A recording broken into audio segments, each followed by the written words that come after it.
गाना मैं आपको महाभारत के अंदर सुना रहा हूँ और महाभारत के अंत की ये बात मिलेगी आपको और बड़ी अनमोल चीज मिलेगी। 4 लाइन गाने की भूमिका पाएंगे कि अब मिट गई हस्ती आसान पे जान दे, अरे छल कपट आज जीता है अभिमान से, अरे बलि बावन हरिश्चंद्र काशी बिके, भीष्म मारे गए पार्थ के बाण से, अरे कृष्ण की चाल से नाश कुरुपति हुआ, जो युधिष्ठिर को राजा बनाया गया, अरे स्वर्ग उतरा जमी मुग्ध थी मेदनी नर्तकी माधवी को बुलाया गया।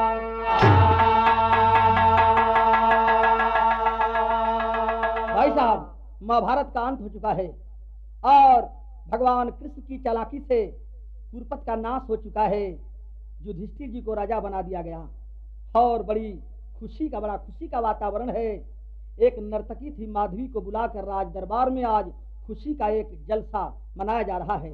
लेकिन जिस समय माधवी जो है नृत्य गाना दिखाने के लिए वहां पहुंचती है, सभी लोग 5 पांडव बैठे हुए हैं और दरबार खचाखच लगा हुआ है। लेकिन सबसे पहले अपने गीत उकागोल माधवी भरे दरबार में तर्ज है बा कि अरे बिगड़ी मेरी बना जा, कि अब बिगड़ी मेरी बना जा, अब अजमेर वाले खा जा, बिगड़ी मेरी बना जा, अजमेर वाले खा जा, बिगड़ी मेरी बना जा, अजमेर वाले खा जा, बिगड़ी मेरी बना जा, और बिगड़ी मेरी बना जा, अजमेर वाले खा जा, अरे रहमो करम दिखा जा, रहमो करम दिखा जा, अजमेर वाले खा जा, रहमो करम दिखा जा, अजमेर वाले खा जा, रहमो करम दिखा जा, अजमेर वाले खा जा, रहमो करम दिखा जा। भाई साहब तक तरज बा, लेकिन जोन बा नर्तकी गौला का माधवी नर्तकी गौला का दरबार में तनी बड़ा अनमोल बात गौला का कि एक डाल में सुमन दो, कि अब एक डाल में सुमन दो, अरे किस्मत जुदा है राजा, एक डाल में सुमन दो, किस्मत जुदा है राजा, एक डाल में सुमन दो, किस्मत जुदा है राजा, एक डाल में सुमन दो, अरे एक डाल में सुमन दो, अब किस्मत जुदा है राजा, अरे जब आई घर दिवाली, जब आई घर दिवाली, तो निकला उधर जनाजा, जब आई घर दिवाली, तो निकला उधर जनाजा, जब आई घर दिवाली, तो निकला उधर जनाजा, जब आई घर दिवाली।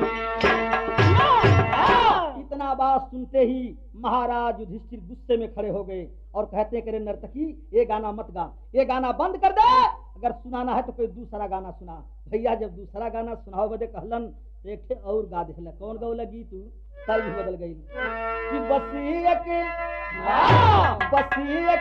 और दुनिया है, बसी एक और दुनिया है इसी संसार के, बसी एक और दुनिया है इसी संसार के, बसी एक और दुनिया है इसी संसार के नीचे,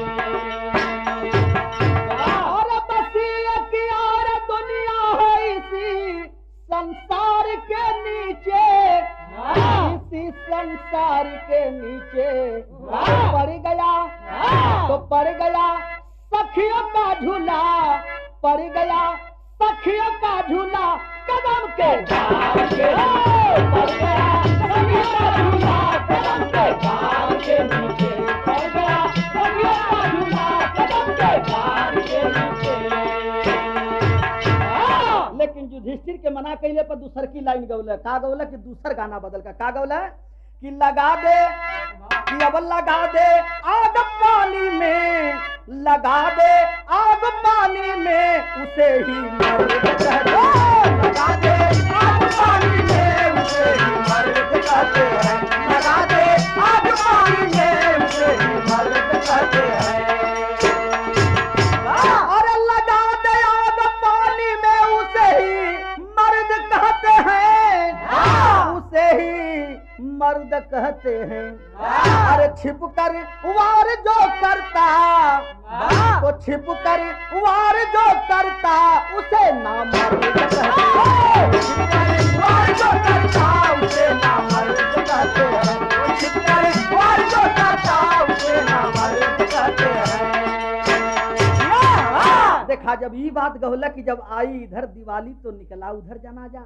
युधिष्ठिर गुस्से में खड़ा होकर के मना कर दिया कि दूसरा गाना गाओ, ये गाना बंद कर दे, क्योंकि उन पर यह बात घट रही थी। तब तक दूसरा जब गाना गौला कि छिप करवार जो करे उसे नामर्द कहते हैं, तो ये बतिया अर्जुन जी पर घट गई। अर्जुन जी गुस्सा में खड़े हो जाते हैं कि हे नर्तकी, ये गाना बंद कर दे, अगर गाना हो तो दूसरा गाना गा, ये गाना नहीं गा सकती है। तबले तो भैया वो दूसरा गाना फिर शुरू कैले कौन, आ तर्जबा तो वह बा जो आप लोग के जानल पहचान तर्जबा कौन कि अरे सुना मैंने मखाने में, कि अरे सुना मैंने मखाने का नाम बदलने वाला है। अब खोल के बोतल सामने रख दे, जाम बदलने वाला है। खोल के बोतल सामने रख दे, जाम बदलने वाला है। अरे दिया बेटा दिया, सामने रख दे, जाम बदलने वाला है। भाई साहब तीसरा गाना गौले बा बदल के का गौला कि अरे बड़े बड़े योद्धा सन्यासी औरत से ही हारे हैं। कि अरे बड़े बड़े योद्धा सन्यासी औरत से ही हारे हैं। औरत का ही रूप बदल कर दुश्मन को वो मारे। औरत का ही रूप बदल कर दुश्मन को ही मारे हैं। औरत का ही रूप बदल कर दुश्मन को ही मारे हैं। औरत का ही रूप बदल कर दुश्मन को ही मारे हैं। जब तीसरा गाना गौलक की औरत का ही रूप बदल कर दुश्मन को ही मारे हैं, कई बतिया भीम पर घट गई। अब गुस्सा में भीम भी खड़े हो गए और ललकार करो नर्तकी से कहलन का तनी सुना, गरज कर औरत, हाँ कहलन का कि गरज कर बोले भीम कैसा गाना गाती है। गरज कर बोले भीम कैसा गाना गाती है। गरज कर बोले भीम कैसा गाना गाती है।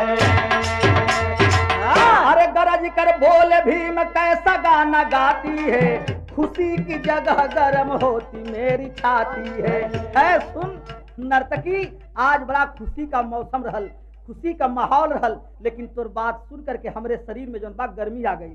कौने बात के लेके कहलन भीम तनी सुना, बिहस कर नर्तकी कहती ये बात चालू है। मैं ना समझ कि ये आप पर ही लागू है। मेरे ही बल पे ये मिला विजय पताका है। भीम को भी घमंड हो गया और नर्तकी से कहते कि सुन ले कि मेरे विजय, ललकारते हुए कहते हैं सभा के अंदर, उस दरबार के अंदर क्या कहते हैं कि मेरे ही बल पे ये मिला विजय पताका है। भीम का नाम दुश्मन के लिए धमाका है। 300 वीर अपने जैसा मार डाला मैं, बहाया रणभूमि में खून वाला नाला में। विजय श्री देखो आज मेरा कदम चूम रही। विजय श्री देखो आज मेरा कदम चूम रही। मेरे बदौलत आज तू भी यहाँ झूम रही। मेरे बदौलत आज तू भी यहाँ झूम रही। मेरे बदौलत आज तू भी यहाँ झूम रही। अरे नर्तकी, मेरे वीरता का परिचय तुम जानती हो। 300 बहादुरों को लड़ाई के मैदान में मैं मार डाला, खून की नदी बहा दिया, और तुम कहती हो ये गाना की औरत का रूप बदल कर दुश्मन को ही मारे हैं। आहा, ये बात मेरे पर खट रही है, तो ये बात तुम गा नहीं सकती हो। 300 वीरों को मैं मारा, और सुन लो वो कौन कौन वीर थे कि 300 वीर कौन कौन थे कि 100 भाई कीचक, 100 भाई राजा कलिंग के, और 100 भाई कौरवों के। मैं वैसा वीर हूँ, 300 बहादुरों को मारा हूँ। एक तर्ज यहाँ बदल गई। जब भीम जी गुस्सा में ही बतिया कहलन तो तर्ज बदल गई। तर्ज कौन बा? कौन हो भैया? तर्ज बढ़ा के ना तो बताइए। आए कि अरे माटी खन गईली रामा, वही माटी खानावा उमड़त आवे। हर माटी खन गईली रोम, वही माटी खानावा उमड़त आवे। लाहो जो बनवा उमड़त आवे। लाहो जो बनवा उमड़त आवे। लाहो जो बनवा उमड़त आवे। लाहो जो बनवा उमड़त आवे। अरे वही माटी खानावा में लहुरा तोरो। आहो मोती मास्टर? अरे कसी के। अरे वही मती खानावा में लहुरा देवा रे कसी के दबावे लाहो जो बनवा कसी के दबावे लाहो जो बनवा कसी के दबावे लाहो जो बनवा कसी के दबावे लाहो जो बनवा कसी के दबावे। लेकिन तनी गनवा के बतिया सुना कि बड़े बड़े बीरा के चुनेला चरनिया हमके लजवावे। भीम नर्तकी से कहरल बाटन कि बड़े बड़े बीरिया के चुनेला चरनिया हमें लजवावे ले हो ठागिनिया हमें लजवावे ले हो ठागिनिया हमें लजवावे ले हो ठागिनिया हमें लजवावे। अरे गुस्सा में चूर अर्जुन बोलते ही छानवा गुस्सा में चूर अर्जुन बोलते ही छानवा गुस्सा में चूर अर्जुन बोलते ही छानवा। हम नहीं काटी कुछ तोहरे समानवा हम नहीं काटी कुछ तोहरे समानवा हम नहीं काटी कुछ तोहरे समानवा। अरे हम नहीं होती मरी जाता चुल्हनिया हमें डेरवावे ले हो ठागिनिया हमें डेरवावे ले हो ठागिनिया हमें डेरवावे ले हो ठागिनिया हमें डेरवावे। भाई साहब भीम की बात सुन करके तब लोग गुस्सा में अर्जुन जी खड़े हो गए और चेहरा लाल करते हुए आवाज देते करे भीम आप हमारे सामने अपनी प्रशंसा कर रहे हैं, अगर मैं न होता तो जौने समय तू मेहरारू बन के खाना बनावत रहला वहां से तुहार जान न बचत, नौकर बन करके जौन खाना तू बनावत रहला तुहार जान नहीं बचत विराट के यहाँ, तो तू हमारे सामने अपन बड़ाई करत हुआ। अर्जुन जी गुस्सा में खड़े हो गए। भाई साहब जब ये बतिया सुनलन है अर्जुन का गुस्सा में तब बात बड़ी अनमोल मिलल, तरज तो बदल गई। तरज है बा अरे बरहमरी सबक हमारी उमरिया अरे कैला सयान फुसलाई के अरे चुम्मा लेला राजा झुलनी उठाई के चुम्मा लेला राजा झुलनी उठाई के चुम्मा लेला राजा झुलनी उठाई के चुम्मा लेला राजा झुलनी उठाई के। अर्जुन जी कह रहे हैं गुस्से में कि लड़के अकेले हम जितल समरिया अरे भीष्म द्रोणाचार्य के मुआई के अब वीर बना जानी गदहा पछाई के वीर बना जानी गदहा पछाई के वीर बना जानी गदहा पछाई के वीर बना जानी गदहा पछाई के। अरे सब ही कहा मही करवली सगैया अरे सारथी हमारे देखा बनल कन्हैया अरे झपट बिलरिया उड़ार के कि वीर बना जनी गदहा पछाड़ के वीर बना जनी गदहा पछाड़ के वीर बना जनी गदहा पछाड़ के वीर बना जनी गदहा पछाड़ के। अर्जुन की बात सुन करके भीम तो खामोश हो गए, लेकिन कवि जी के यहाँ टेरी लिखे के पड़ल और टेरी बड़ी अच्छी कवि लिखलन कि अरे सागर की भी गहराई हिल गई अरे मोरे राम कि अरे सागर की भी गहराई हिल गई अरे सरिता उमड़ गई तब बंद हुई शहनाई अरे शहनाई अरे शहनाई अरे शहनाई। अर्जुन जी की बात को सुन करके युधिष्ठिर राजा गुस्से में खड़े हुए ललकारते हुए कहते हैं गरजे हैं युधिष्ठिर चुप हो जा गरजे हैं युधिष्ठिर चुप हो जा अरे सरिता भूल गई समंदर को अरे बतलाओ भाई क्या मालूम आदि का स्वाद बंदर को।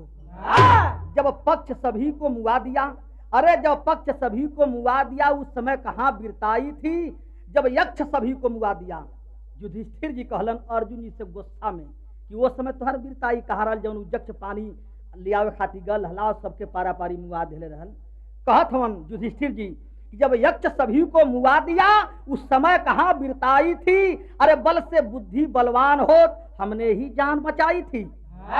ई बतिया तो धर्मराज युधिष्ठिर जी कहलन अर्जुन जी के अब खामोश होवे के पड़ल, यानी कहे का मतलब कि पारा पारी पांचों भाई अपने घमंड का परिचय वहां देहलन। तर्ज बदल गई, तर्जवा है बा जब थोड़े दिन पहले कहारऊ गीत चलल रहल, एक लोग बजावा हो गावा के तनी महू के दे तनी तहू के दे, तो वही समय गावा का किया रे बदवा नामी हो का जा बदवा नामी हो का जा बदवा नामी हो का जा बदवा नामी हो का जा बदवा नामी हो का जा बदवा नामी हो का जा बदवा नामी हो का जा।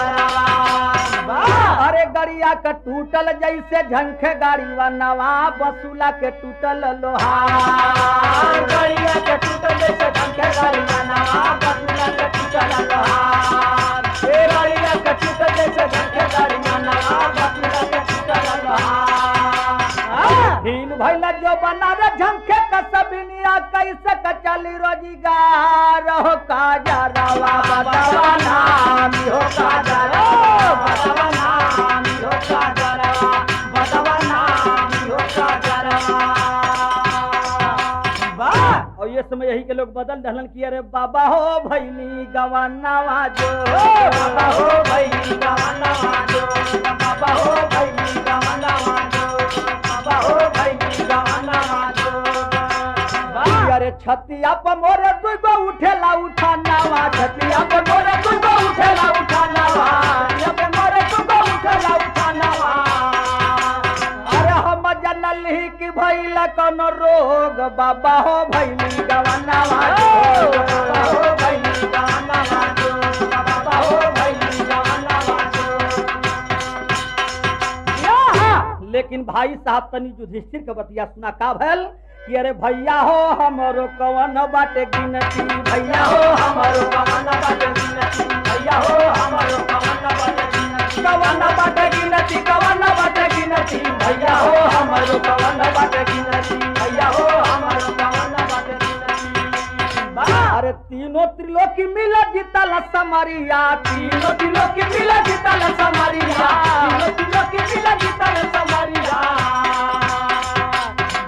अरे तीनों त्रिलोकी मिल जीतल समरिया अरे चुप रहा नकुल सहदेव कर विनती भैया हो हमरो कवन बाटे भैया हो हमरो कवन बाटे भैया हो हमरो कवन बाटे।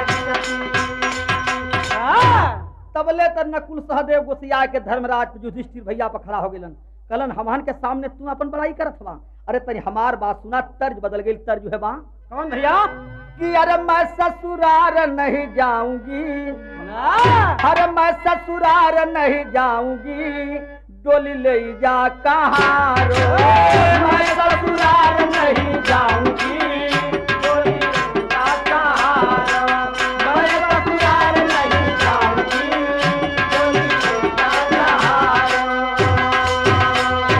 रो। लेकिन तनी गाना का भाव सुना कि अरे मन का पकौड़ी बनाओ ना अरे मन का पकौड़ी बनाओ ना आके कहते मुरारी मन की पकौड़ी बनाओ ना आके कहते मुरारी मन के पकौड़ी बनाओ ना आके कहते मुरारी।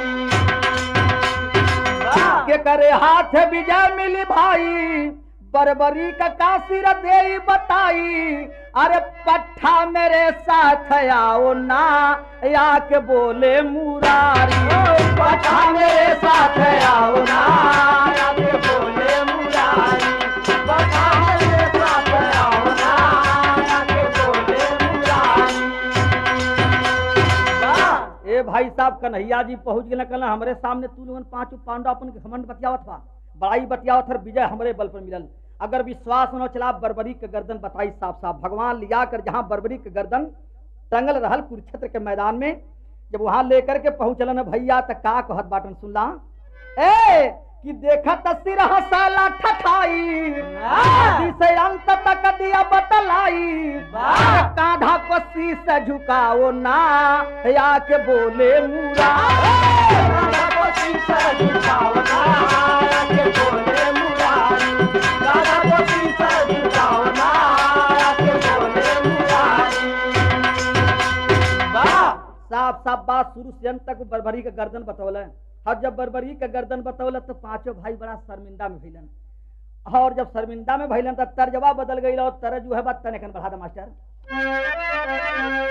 आए कि अरे कुअन पर कि अब कुअन पयली पनिहारिन कुआना उमरत कुअन पयली पनिहारिन कुआना उमरत कुअन पयली पनिहारिन कुआना उमरत उमरत यावे उमरत यावे उमरत यावे उमरत यावे कुअन पयली पनिहारिन कुआना उमरत यावे कुअन पयली पनिहारिन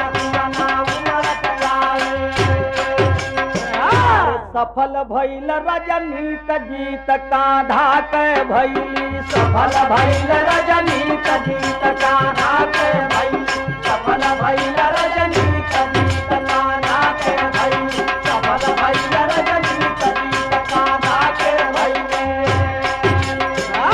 गुस्सा में चूर भीम मारे ठोकरवा टसस मस भइल नहीं तब सिरवा अरे गिर गई न बबुआ हो चीत जीत कान्हा के भइले गिर गई न बबुआ हो चीत जीत कान्हा के भइले गिर गई न बबुआ हो चीत जीत कान्हा के भइले गिर गई न बबुआ हो चीत जीत कान्हा के भइले।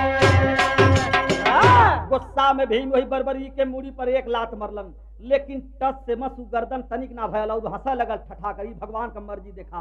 तो कवि के यहाँ लिखे के पड़ल का अरे कहा मुरारी समय का ऐसा खेला मुर्दा हंसता है अरे गुरु गुड़ चीनी हो गई न चेला मुर्दा हंसता है गुरु गुड़ चीनी हो गई न चेला मुर्दा हंसता है गुरु गुरु चेला हो गई न चेला मुर्दा हंसता है। तल्लजित पंडा घर आए तब कृष्ण कहा समझाई हो पाप नाशनी जग करा कर सबको देव खिलाई हो अरे घमंड से छति दुनिया के अरे घमंड से छति दुनिया यही कहला मुर्दा हंसता है आ वक्त पर वजनी हो जाला अधेला मुर्दा हंसता है हो जाला अधेला मुर्दा हंसता है हो जाला अधेला मुर्दा हंसता है हो जाला अधेला मुर्दा हंसता मुर्दा हंसता मुर्दा हंसता है हो जाला अधेला मुर्दा हंसता है भगवान कृष्ण एक राय दलन कि पाप नाशनी एक जग करावा और पंडित लोगन सुनो के बुला करके भोजन करा दा था का भैल कि शुरू हो गया जग निमंत्रण अर्जुन लगे हैं देने हो एक ब्राह्मण न्योता के नाम पर तुरते लगा है रोने हो सब लोग स्वीकार के लेकिन एक ब्राह्मण के यहाँ गईलन तो ये न्योता के बात सुन करके रोवा लगन तो सशंकित हो गईले पार्थ बघेला मुर्दा रोता है अप्रति उत्तर में कुछ का विप्र कहेला मुर्दा रोता है।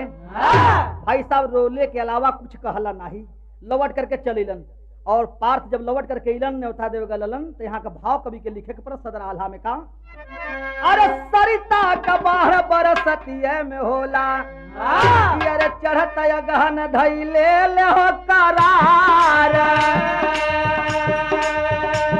अरे धर्मा का सोरिया पतलवा में जाले हर जैसे सगरवा रहे लायक कतार अरे हाथी चली जात चाहे कुत्ता लाख भूखे लेकिन कितना घुड़की देखावल बिलार अरे प्रेमवा से बढ़ी के बाबू नाही सोना चनिया अरे गुनवा गवाला जे की बाट पानीदार अरे आके सुनवला अर्जुन विप्रवाली बतिया सुन के युधिष्ठिर रोवेला हो कतार अरे शंका में अर्जुन कह कृष्ण से बचनिया अरे सुन के वचन रोवे लगल मुरार अरे देखी के तमाशा समझ नहीं आवे हर बैठी के अर्जुन जी धई के कपार।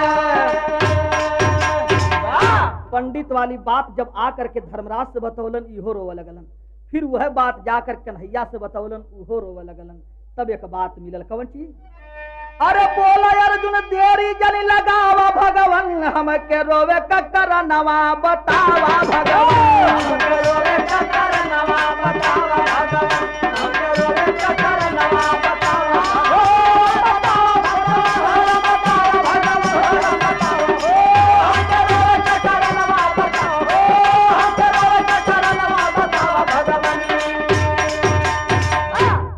ब्राह्मण के और अपने युधिष्ठिर के और अपने रोले तीनों का कारण बतौलन कन्हैया। का बतौलन सुने कि कहे कृष्ण ब्राह्मण रोया आज होती कदर हमार, कल युग में कोई ना पूछी बदली भाव विचार, अब मदिरा मांस खैहा बभनवा बतावा हरी। ए लिए ब्राह्मण रोलक कि आज हमार कदर बा, हमें लोग न्योता देते हो, लेकिन कल युग में कोई ब्राह्मण के पूछी ना खिया बद न्योता में, बल्कि मदिरा मांस लोगन खैहन। अपने रोले का युधिष्ठिर के कारण का बतौलन कि युधिष्ठिर रोवे ब्राह्मण बुलाने पर नहीं आए, कल युग में खाए खातिर जइहा बिना बुलाए, होटल में बनई है खानवा बतावा हरी। कन्हैया जी कहला कि मैं क्यों रोया, कि मैं रोया कि आज कीर्तन में होती भी है भारी, कल युग में गाजा शराब पर जुटे है नर या नारी, सुरती बन जाई रतनवा बतावा हरी।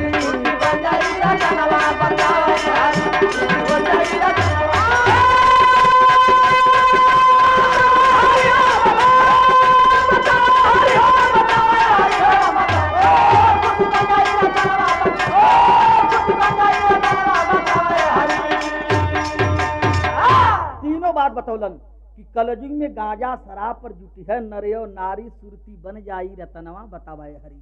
ये बात बतौलन, तीनों बात तो सार्थक हुए यहाँ से लेकर, लेकिन लास्ट में कभी अपना परिचय देते हुए लिखते हैं क्या कि गुरु गणेश गुरु राम लाल जी धन्य हरि की माया, अब विमल चंद्रिका कवि के सौजी कोई पार ना पाया, सागर की भी गहराई हिल गई कि अब सागर की भी गहराई हिल गई, अरे बेचल सारद जी को दिहला शीश झुकाई, सागर की भी गहराई